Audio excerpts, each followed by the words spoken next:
Recording in progress. Nice American voice there. So, yeah, so welcome to the first of these masterclasses. And today is about vision, about how to magnetize your vision to attract people, money, and resources to it so that you can make it happen. So I know you all very well, and I know you all have massive dreams and ideas. And I'm guessing you could probably all do with a little extra money, uh, people support, and resources to to make those dreams a reality. Would that be correct? Or have you all got all the money you need and all the resources you need? Oh, you all have. Well, you don't need this call then. So what we're going to do today is we are going to talk initially about the proven process to make our ideas happen. We're going to talk about overcoming resistance. And then we're going to talk about, it's not really a 5-step method, but there are 5 pillars, I believe, at least 5, that go into creating and communicating a powerful and compelling vision that attracts people, money, and resources to it. So any thoughts, comments, questions before we dive in?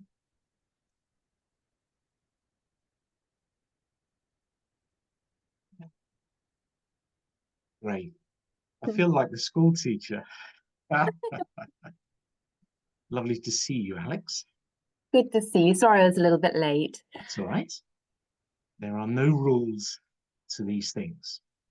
So, okay, well, let's dive into this. And at times it's going to be me teaching, and then I'll open the space up for discussion about things.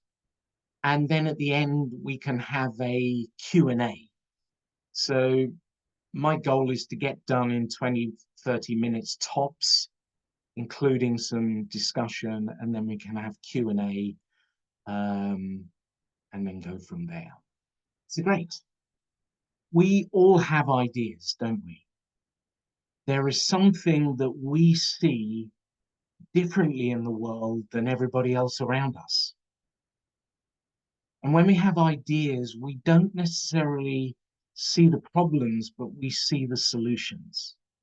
I mean, we do see this, we do see the problems, but we understand what it takes to bring hope and healing, change and recovery into those situations. But very often, when we have big ideas, we don't know what we have to do to make them happen. Or if we do have a sense of what we need to do, we have no idea where to start. And then probably for many of us, we just don't know what to do next. We know there are 25 things we have to do this week, but what do we need to do next? And all of that creates a sense of procrastination, paralysis, and we end up not getting much action done. And ultimately our dreams start to gather cobwebs. And when dreams gather cobwebs, we lose hope.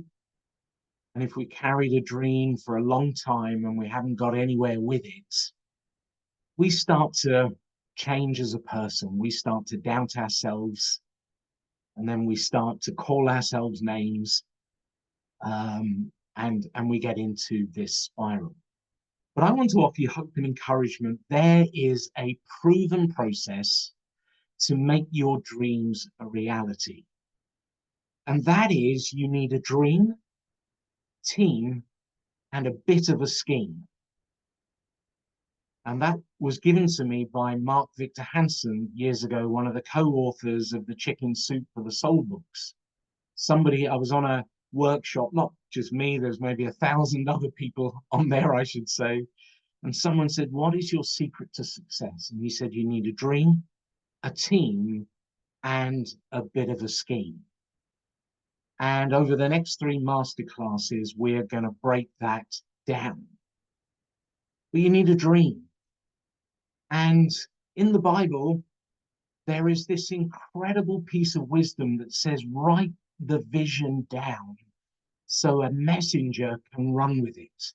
And I imagine if the author of that was writing it nowadays, they would say, create a video, post it on TikTok so people can like, share, and follow. We need to write our vision down. We need to communicate it. And we need to learn the art and the science of communicating our stories so that we invite people into our stories so that it becomes their story. And then once we've invited people in and we've got our team, we figure out together how to make these ideas happen. So everything starts with a dream and a story.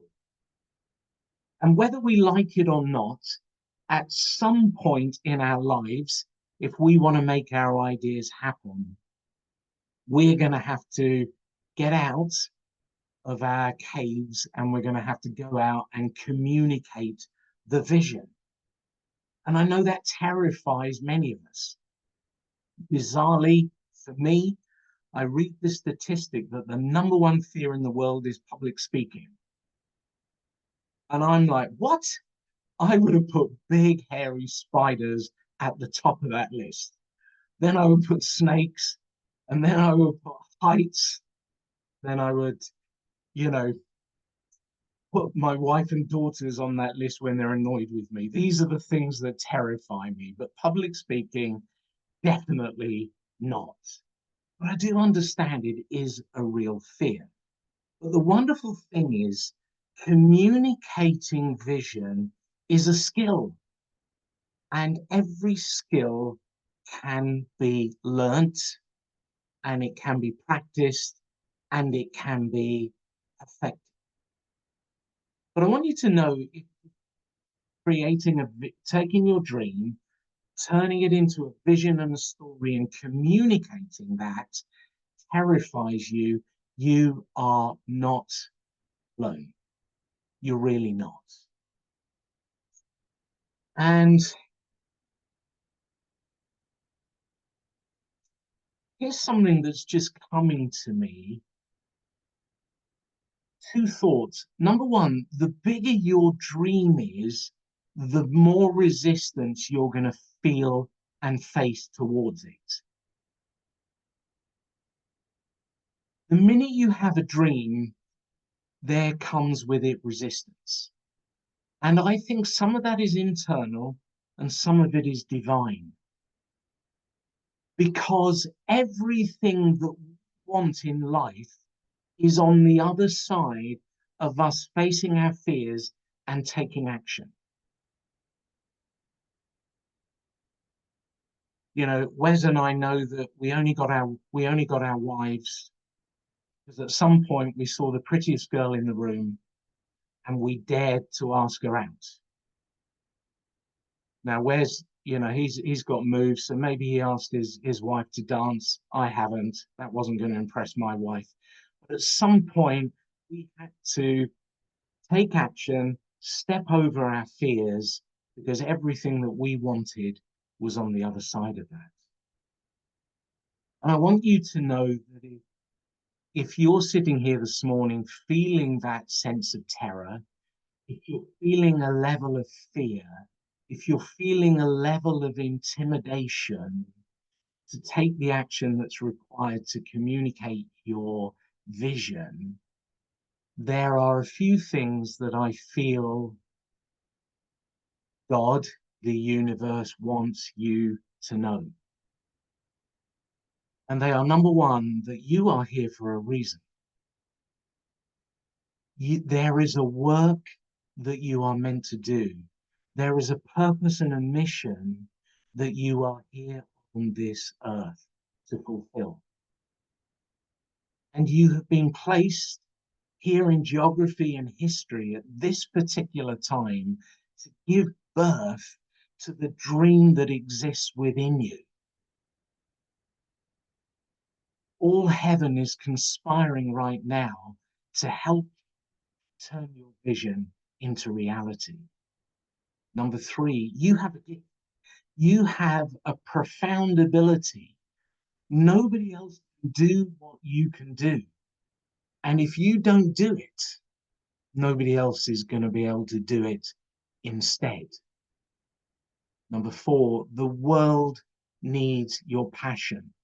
There is somebody somewhere right now that is crying out for that thing that only you can do.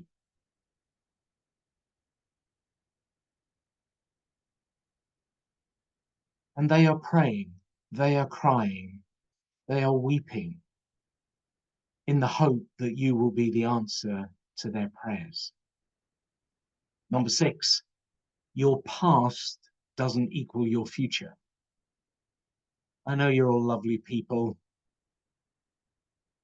and you're not racked with guilt, but many of us are.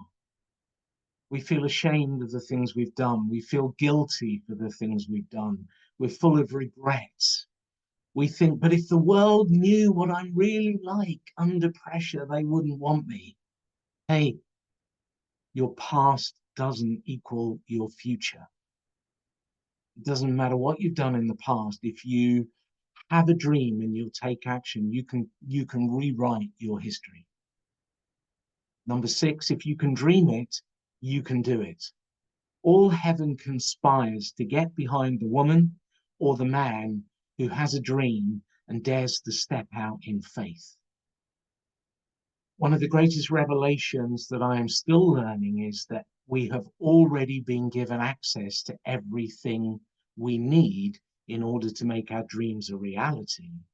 And in another mentoring call, we'll talk about how that works and how to play with it. And the last thing is start where you are, use what you have, and do what you can. There is this temptation when we have a big dream, is we look to ourselves and we go, oh, heck, well, that's me in trouble. I don't have enough knowledge. I don't have enough skills. I don't have enough money. I don't have this and I don't have that. But the mystery is unfolded when we start where we are. Okay, I have 5 friends on Facebook. So I will do what I can. I will send a message out to them and I will ask them for help. I will go and talk to this person. I will do this. I will do that. You can only ever start where you are. You can only ever use what you have, and you can only do what you can do. So I hope that encourages you that if you have a big dream, a big vision, there is a proven process to make it happen. You need to write the dream down, communicate it. You need to enroll people into that vision and build a team. And then together, you have to figure out what's the strategy to make that happen. And that strategy is only ever really what is your next step, what is the first step, and then what is the next step. So I'm going to take a little pause there for a few minutes and invite any thoughts and comments, challenges, questions. Yeah.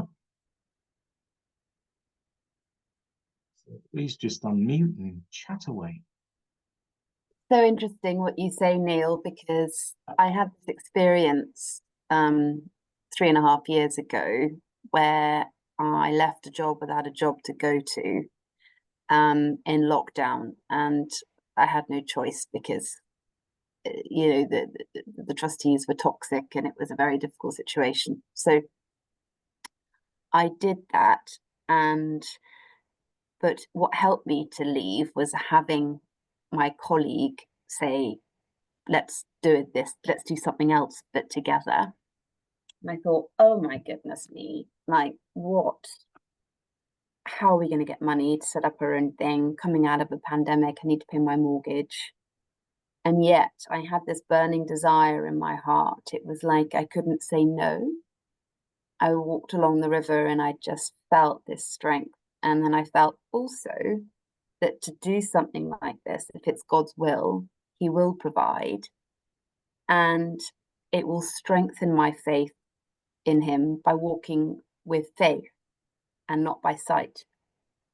And it has strengthened my faith. And I look back now to where I was then, and I see I am a lot stronger person. And yes, the setup, we've set it up. Now got a trustee board, now got a central advisory group. We've helped 100 young people, and more families. And it's become a reality, but it hasn't really felt like it's my doing. It's been almost like I've been a conduit for a greater good that has kind of worked through me because I've been open to it. But I had to get to the point where I was forced to open up. I didn't want to set up my own thing, didn't think it was feasible. All of the kind of practicalities of need to pay my mortgage, no backers. We did it with no backers. We just did it. And the money then came. It's like we put our step forward, the money then came, but it came at exactly the point we needed it. And it was a massive test of faith because, I mean, even when I was in Cambridge, when I first met Neil, we were due to meet the CEO of this trust in Sheffield on the Monday. And I was thinking, how am I we don't have any money. And on the Friday, I got a phone call saying, we're going to give you 20 grand and it was like, it was just extraordinary. It's such an extraordinary journey. But it's this, I really resonate with everything that you're saying. And I've also realized I haven't been able to do it alone. And it's a letting go continually because we become a charity and have to step down from the board, even though I've co-founded it, hand over the mantle to the trustees. And that's been a big thing for me because I've been having let go of my baby. But it's what's needed for the next stage of our journey. But I've been guided every step of the way. It's almost like I don't need to worry. I just need to stay present. But this whole journey has strengthened my faith, even though it's been challenging and tough. But extraordinary solutions have come out of nowhere, things that I couldn't have even imagined. But yeah, it's not been easy. Never is. Yeah, thank you, Alex. Yeah, that's amazing. You had a dream. You decided to launch it in one of the most difficult times in recent history. You had no resources, but you had a sense that this is what you're meant to do. You stepped out in faith, and the world met you there, gave you the resources. You've been building it. You've now got staff. You've got team. You're helping in schools. It's bizarre. We've raised over 500,000. Wow. Okay. It's almost, yeah, it's extraordinary. Yeah. So, yeah. Still more to go, obviously. Yeah. Yeah. You've just got out the starting gate. Amazing.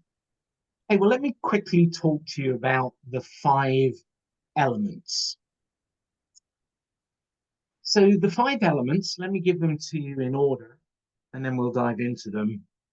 When we are creating, we're taking our dream and we're turning it into a vision, and we're then taking that and turning it into a story or a narrative that we can then communicate. So, and in this process, we are magnetizing it. Alex would not have raised 500,000, got into the things, the schools, helping the hundreds of kids she's doing, if there wasn't a magnetism around the vision. It just doesn't happen. These are context. Number 1 is context. Number 2 is the big idea. Number 3 is risk. Number 4 is reward. And number 5 is the invitation the people to join in. So no matter whoever the speaker is, whatever the message, I was thinking about this morning, from Jesus offering the Sermon on the Mount to now half the planet following him, to Churchill, when Britain was about to fall from the threat of, an invasion of Nazi Germany on the night before the Battle of Britain, talks about, we will fight them on the beaches. I'm not going to do a Churchill accent.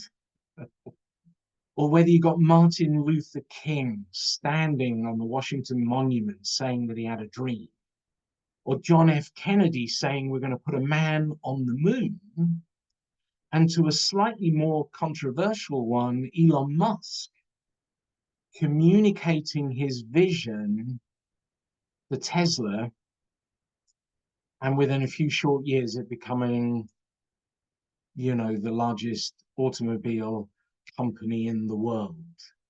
No matter whoever it is you resonate with, and whatever their speech is, you will find these 5 elements in them. So number 1 is context. And so everything always is spoken into context. Could you imagine 1,000 years from now, archaeologists are digging up Britain and they keep finding references to remain or leave. And they're saying, what on earth does this mean? And they're saying, well, it must be to do with climate change. The nation was about to be destroyed by climate change, and half the population are saying, we need to leave the country and find safety. And the other half are saying, no, we need to remain and we'll be okay. And the archaeologists will debate this, the academics will prove it, and then it will become what everybody believes. But you and I know that references to remain and leave were all about Brexit and the UK's participation in the EU. Without context, your vision and your idea has no place to land. But context is either implicit or it's explicit.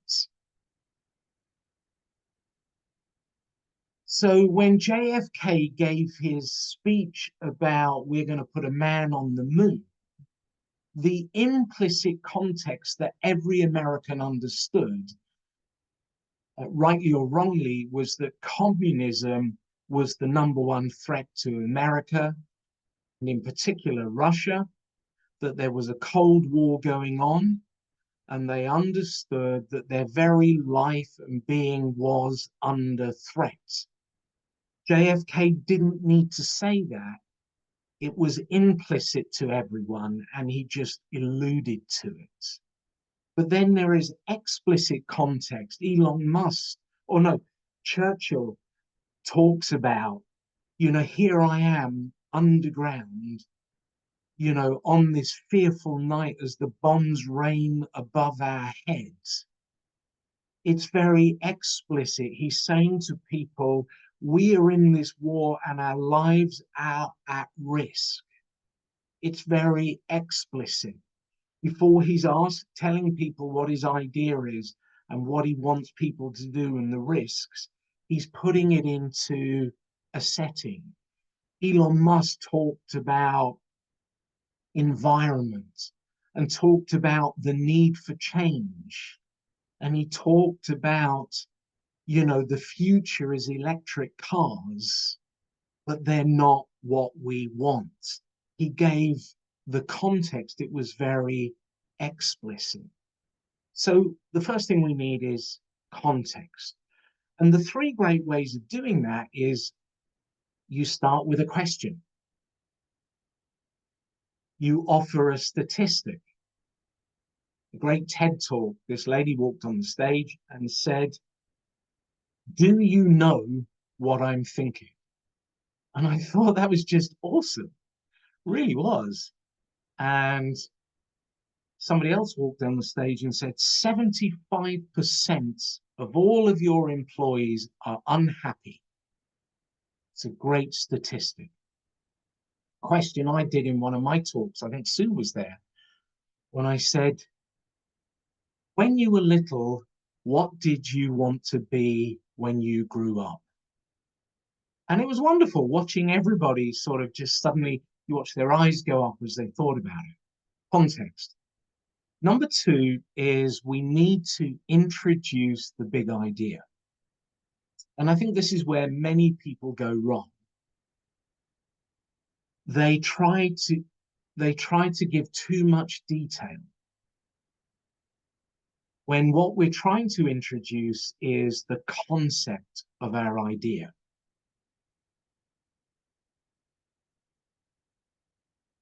So JFK, his big idea was, we're going to put a man on the moon. Never been done, never really got anywhere close to it. Most people thought this kind of thing was impossible, but he painted a picture in people's minds that was incredible. And the way he did that was I encourage you, go to YouTube, type in JFK moon speech. There's the 20-minute version. You only need the 3-minute version. But he talks about the history of humanity being the equivalent of 50,000 years. And he said, if, 50, and then he talks about, only yesterday did we do this? We start talking, and he shows this in the speed of technology. So he's saying, look, this is what's come before. And then he talks about what we're aiming for. But then lastly, when we share the big idea, we have to give our why. We have to explain why this matters. If you listen to Trump, now I don't think Trump is a great speaker, but what is his core message? Make America great again. There is no detail in that whatsoever. None whatsoever. But people, it's what they want to hear. He's putting in context, hey, we are not the leaders of the world anymore. We are struggling. We're paying too much tax. We've got too much government.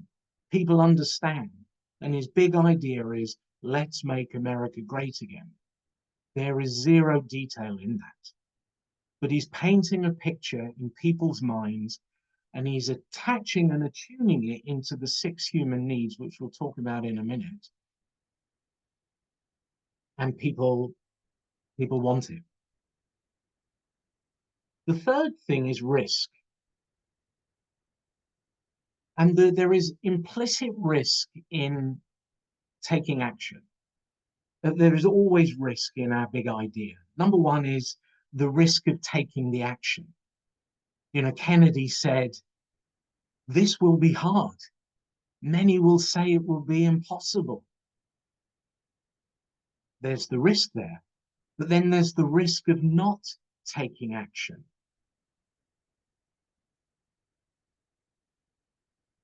But effectively, what we're saying there in the risk, the inherent risk is, what will happen if we don't do this? And we need to communicate that, because it creates the sense of emergency. If people don't agree with that, they're not going to get involved. Then number 4, there is the sense of reward. This is why we're going to do this. I must just say, Ernest Shackleton, took a ship, went to the North Pole, and he basically communicated the risk as, it will be the most arduous journey ever. Some of us won't return. It will be cold. We will be perpetually hungry.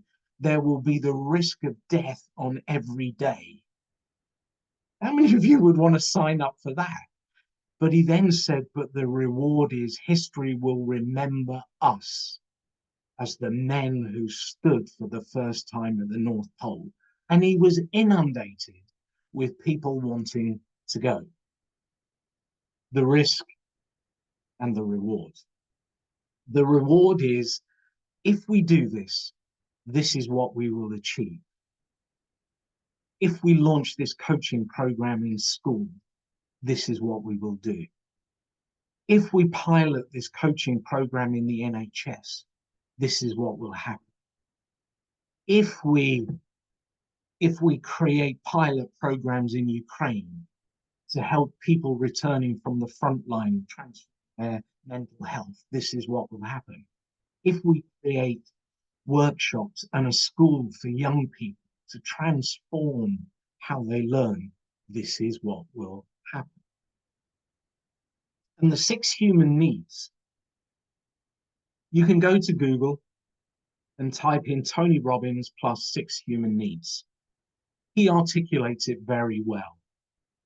And if you type in 6 human needs, you will often find slight variations in the list. But this is largely kind of accepted list. Number 1 is, of those 6 human needs, is safety and security. It's the thing that we most want. We want control and order in our lives. Number 2 is, Tony Robbins calls it uncertainty. I call it adventure. We want variety and change. Yes, we like control and our lives to be in order, but some of us want to go bungee jumping. We want to go on roller coasters.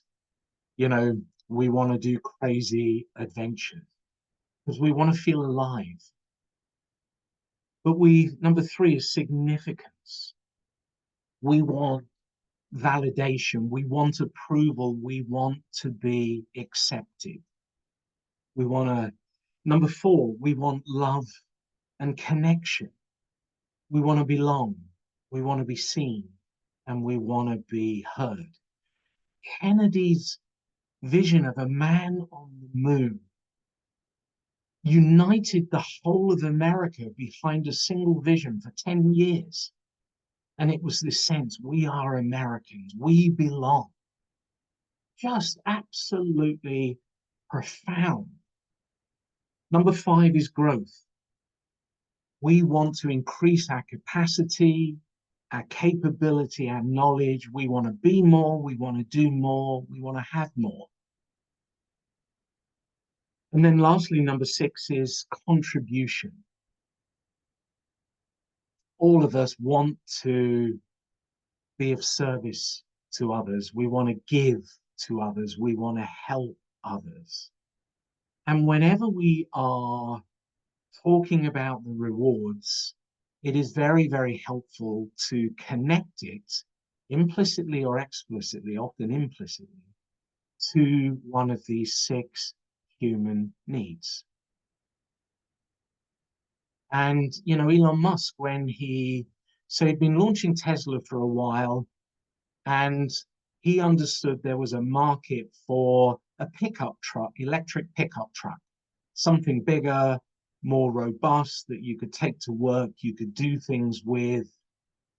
And, you know, he basically gave a talk, had a 3D model of this thing, and he basically talked about the vision for this. But he connected to human needs about that this will keep our families safe, that we'll be able to leave, we'll be able to go off-road and have adventure. And this sort of implicit thing that this will gain us acceptance in the eyes of others.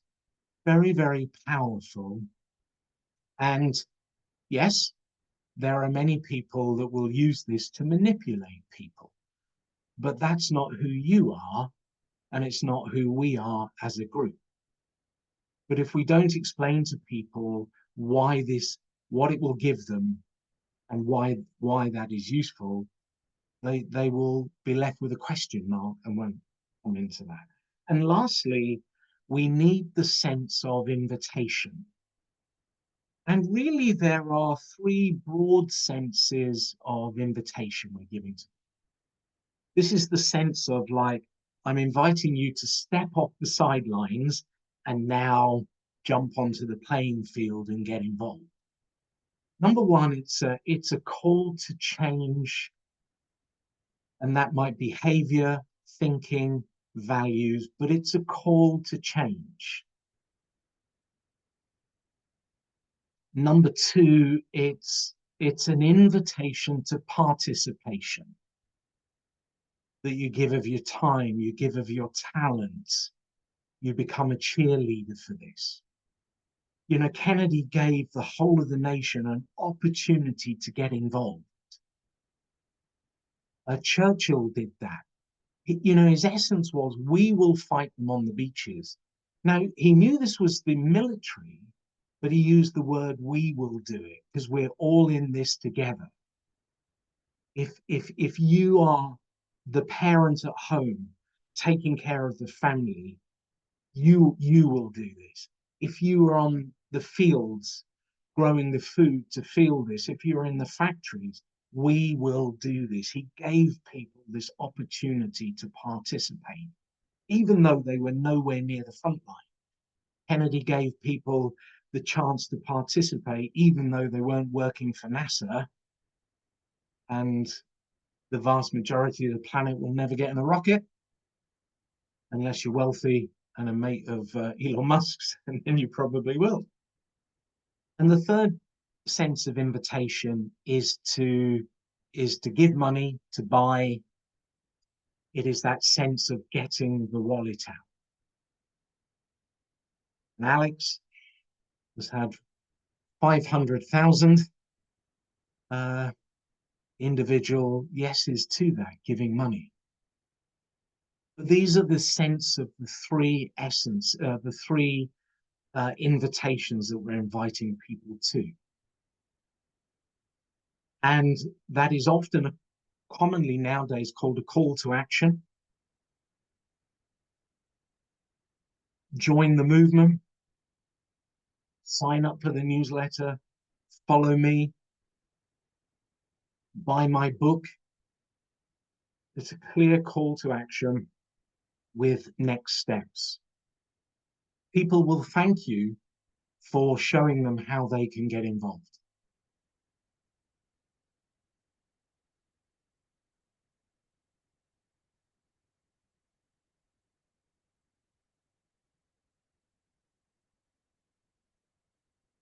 So, where do you go with this from now? Well, number one, I would encourage you to brainstorm, mind map your vision.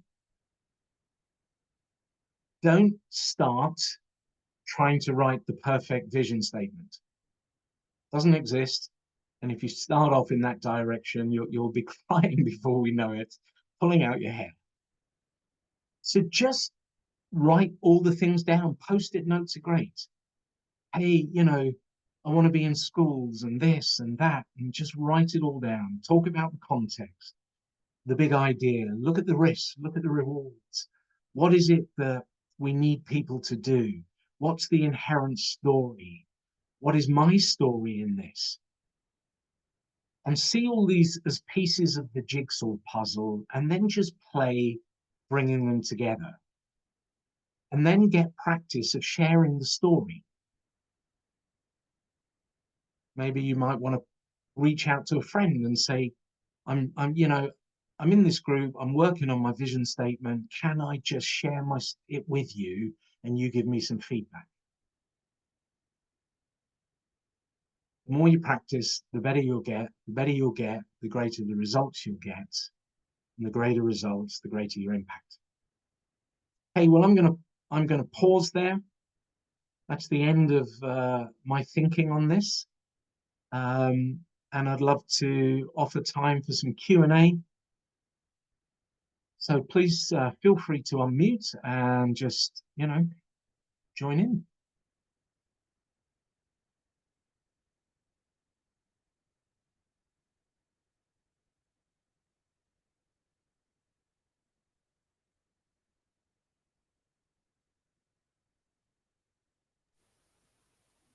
Hey Neil, thanks for that.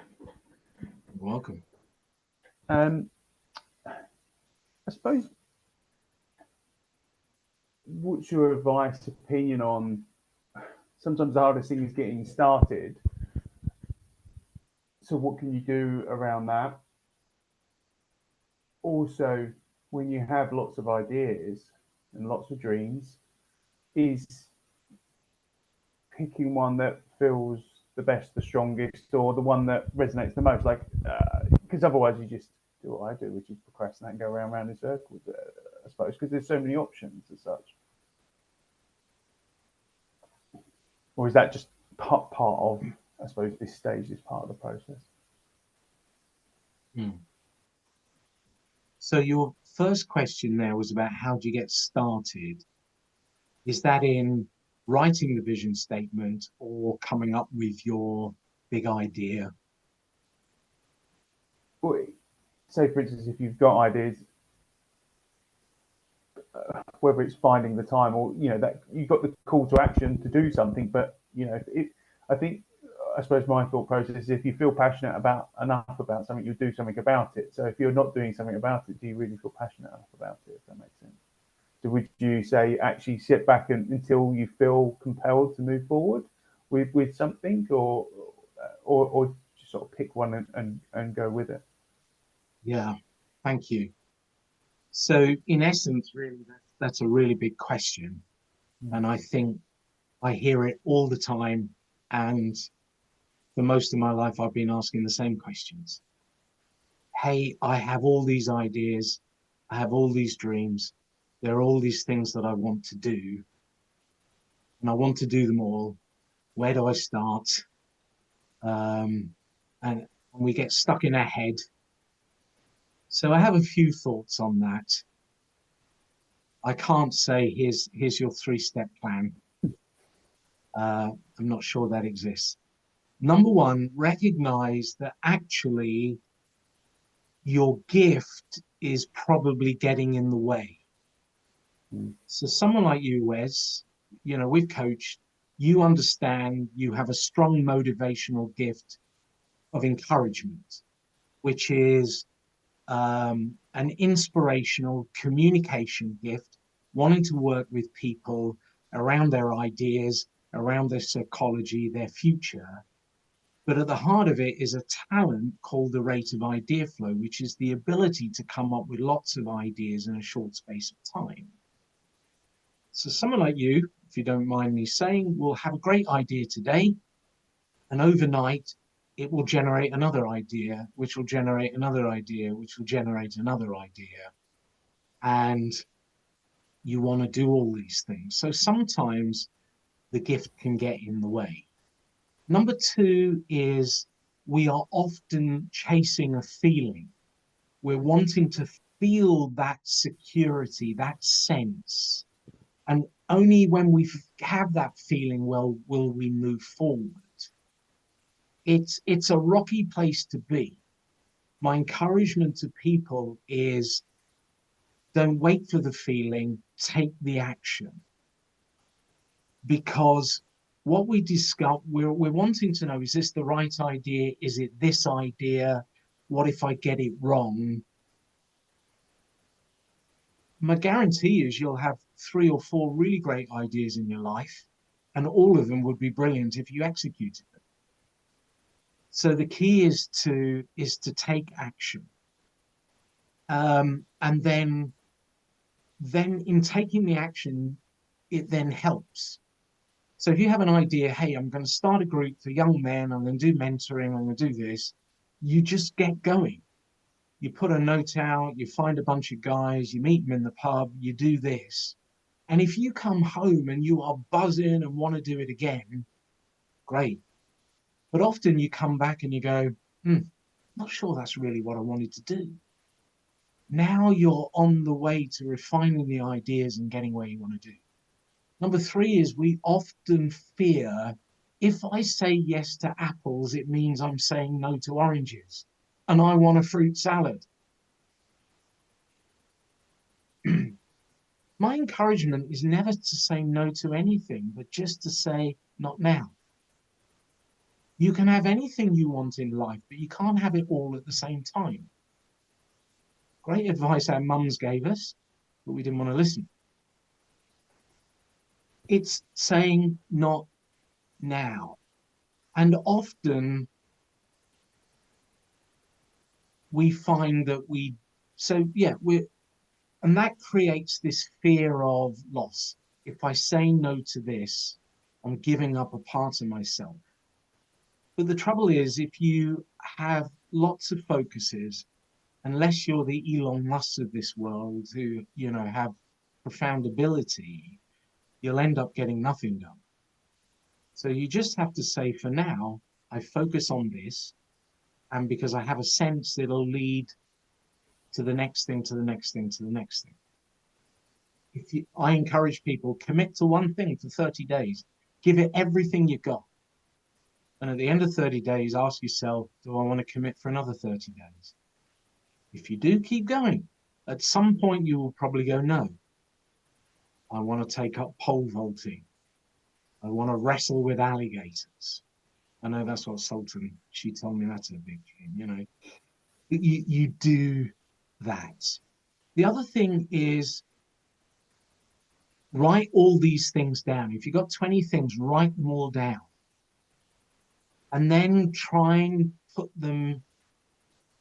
narrow that down to 10. Narrow it then down to 5. That can often help. But if you can't, put them in clusters of 3. Put them together. So if I have eggs, and if I have flour, and if I have sugar, it's going to make this. Maybe that helps. But often there is a theme that runs through all of it. And if we look for the golden thread, but we also lastly have to think about our conditioning and our family of origin. We have worldview and we have limitations. Many of us have been told you can't do that because no one in our family's ever done that before. We don't do that. Women don't do that. Men don't do this. We're told you can't have these things. And all of this conditioning keeps us stuck. So I'm going to pause there, but those are some of my thoughts on it. But the other, I suppose, my last thought is just start somewhere. Start where you are, use what you have, do what you can. Most entrepreneurs and social entrepreneurs and visionaries would say that what they end up doing was not even 40%, probably not even a quarter close to what the original idea was. So if you acknowledge that now, Columbus was trying to get to India and he ends up in America, and the rest is history, as they say. But the chances are, the evidence there, Stanford University saying 93% of ideas fail. I'm not quite too sure what they mean by that. I don't think you fall flat on your face, but certain ideas, parts of it don't work. So if you accept that, actually, I'm aiming for the stars, but hey, I'm going to land on the moon. Yeah.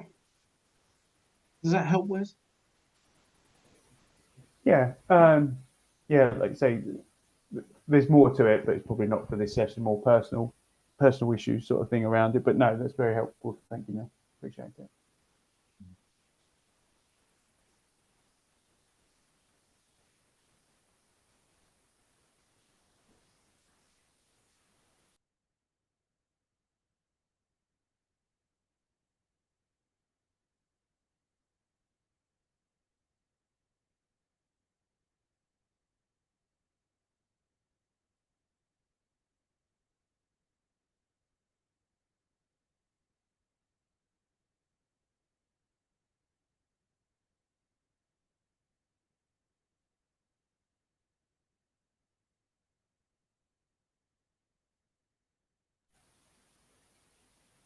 Long silences.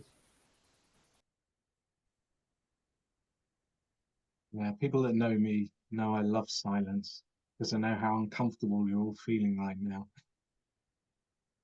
So uncomfortable.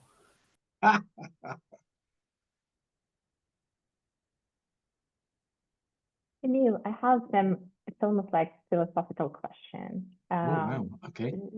So, because we talked more about practical things today, but still, for example, if you meet some, let's say, universe resistance on your way, how do you think, should it mean that, I don't know, you need to re-evaluate your idea or just go on? Or so how to, I don't know, if you still have some problems with the listening of your intuition, so how to decide what this resistance means? Wow. Thanks, Julia. That's a great question. Yeah. We have an idea, start moving towards it. We meet resistance. You know, is there a message there? Should we give up? Should we persevere and keep going? But at what time is everyone in the room going, she's crazy? Yeah, it's a great question. There is a gentleman I know who's been working on an idea for over 30 years. And everybody who's anybody says to him, you think you need to move on, but he won't do it. Because what if? So, yeah. So here's some thoughts I have. Number one, if you have an idea, two things immediately happen. And I'm taking my inspiration from Paulo Coelho's The Alchemist, one of the great books and audiobooks for people that have dreams and are interested in the sort of spiritual sense of how do we make things happen rather than purely a smart goal setting way. So one of my favorite books. And if you want, I will buy you one for Christmas. Love it, love it, love it. But in there, one of the premises is that whenever you have an idea and you start moving towards it, you meet two things. The first is you get beginner's luck. You have a little bit of success. Somebody agrees with you. Somebody helps you. You get this sense of beginner's luck. And the author of the book is trying to say, because the whole of the universe wants you to succeed.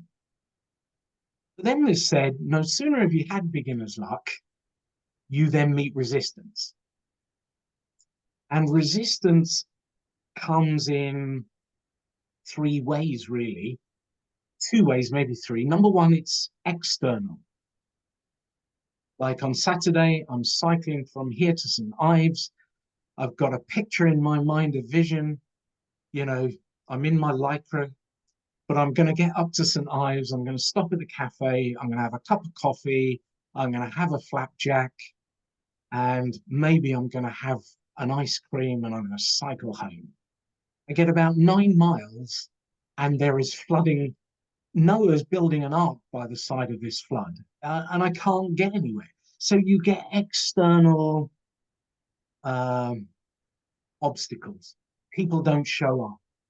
People criticize you. You post a great video that you think is going to change the world, as I did last year, and then I have 3 friends gang up on me to give me an intervention because they're really worried about my mental health and think I'm suicidal. And I'm thinking, this is the greatest video I've ever done. And now I'm doubting myself. If I'm being honest, I'm lying on the bedroom floor in tears, going, I can't do this, I can't do this. And that opposition shows up in family and friends. It's always those that we love the most that oppose us the most. You'd think they'd be like, yeah, go for it, yeah. And they're like, no. So we get the opposition, we get external opposition. You know, the trains are cancelled, people don't show up, stuff comes against us. And I think it's designed to test us. The universe wants us to keep going.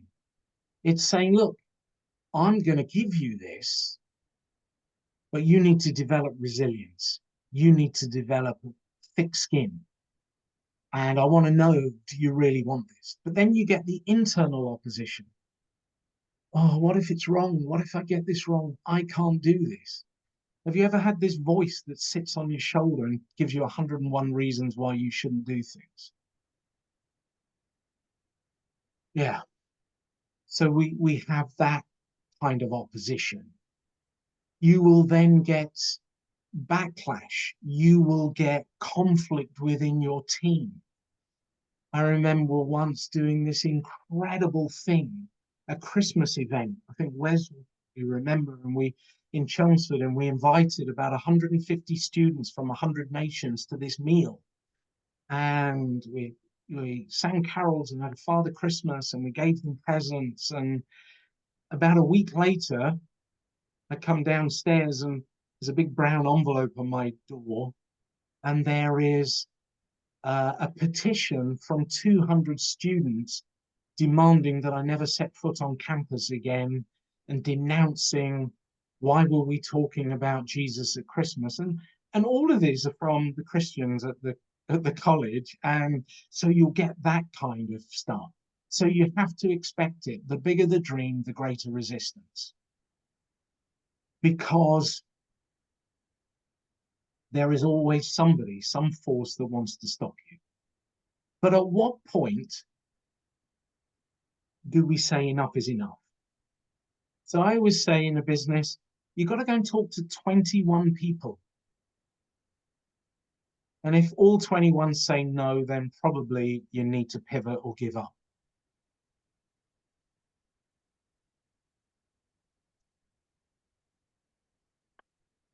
So I always encourage people, hold the dream loosely, because as we've already established, the chances are when you get there, it's not going to quite look like you thought it was. Surround yourself with, so here's some, so here are 5 things you can do that'll help you in this journey. Number 1, you need to find a mentor, somebody that's already done what you're trying to do. But that mentor can be a book, a TED talk, a course, an individual. You know, all of us may like to meet Elon Musk, to have him mentor us to start a business. Never going to happen.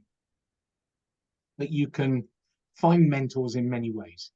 Number 2, you need to find a tribe of people, a network of people who are heading in the same direction. So if you want to start a business, go and join a group of other people that are trying to build businesses, because you will all be facing the same kind of opposition. You'll find the wisdom in the group. They'll help you to keep going. Number 3 is you've got to keep learning and growing. You know, leaders are learners. You've got to keep growing. You've got to keep taking little small steps, things you've never done. Years ago, my mother-in-law would always challenge me, saying, Neil, when was the last time you did something for the first time? Because she understood that our big goals are so far out of our comfort zone, we're never going to get there. But doing the little bit that causes our knees to shake a bit, as Susan Jeffers says, feel the fear and do it anyway. Doing lots of little things. There's someone in my world who's just done a firewall, barefoot over the coals. And now I think we've created a monster, because now there's nothing that's impossible for her. She's done this one thing. Yeah, so I was going to say 5 things, but there's 4 things there. You gotta keep doing. But don't give up too early. Really don't. You need to surround yourselves with wisdom, people that can speak into your life. And if the bottom line, if somebody else has done it, you can do it. So there's some random thinking, but I guarantee no matter how much resistance you're getting at the moment, you haven't gone as far as you need to go. And I think, if I'm being honest, I think there've been too many times in my life I've given up at 5 to midnight. You know, if I'd have just kept going for 5 minutes longer, I would have got the breakthrough.